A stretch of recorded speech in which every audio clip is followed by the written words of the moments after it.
اور ہم نے بنی اسرائیل کو رہنے کو عمدہ جگہ دی اور کھانے کو پاکیزہ چیزیں عطا کی، پھر بھی وہ باوجود علم ہونے کے اختلاف کرتے رہے۔ بے شک جن باتوں میں وہ اختلاف کرتے رہے تمہارا پروردگار قیامت کے دن ان میں ان باتوں کا فیصلہ کر دے گا۔ اب اگر تم کو اس کتاب کے بارے میں جو ہم نے تم پر نازل کی ہے کچھ شک ہو تو جو لوگ تم سے پہلے کی اتری ہوئی کتابیں پڑھتے ہیں ان سے پوچھ لو، تمہارے پروردگار کی طرف سے تمہارے پاس حق آ چکا ہے تو تم ہرگز شک کرنے والوں میں نہ ہونا،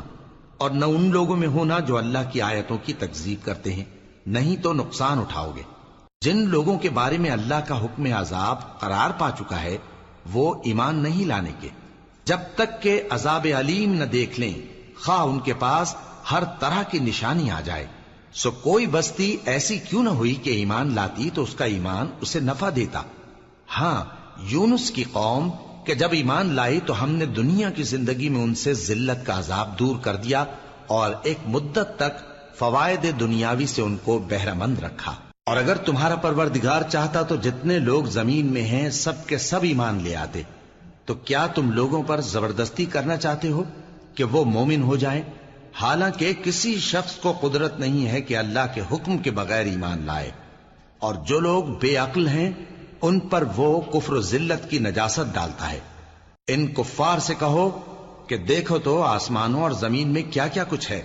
اور جو لوگ ایمان نہیں رکھتے نشانیاں اور ڈرانے والے ان کے کچھ کام نہیں آتے۔ سو جیسے برے دن ان سے پہلے لوگوں پر گزر چکے ہیں اسی طرح کے دنوں کے یہ منتظر ہیں۔ کہہ دو کہ تم بھی انتظار کرو،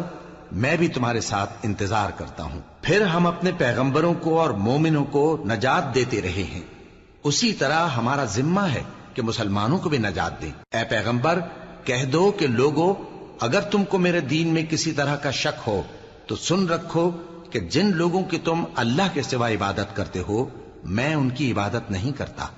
لیکن میں اس اللہ کی عبادت کرتا ہوں جو تمہاری روحیں قبض کر لیتا ہے،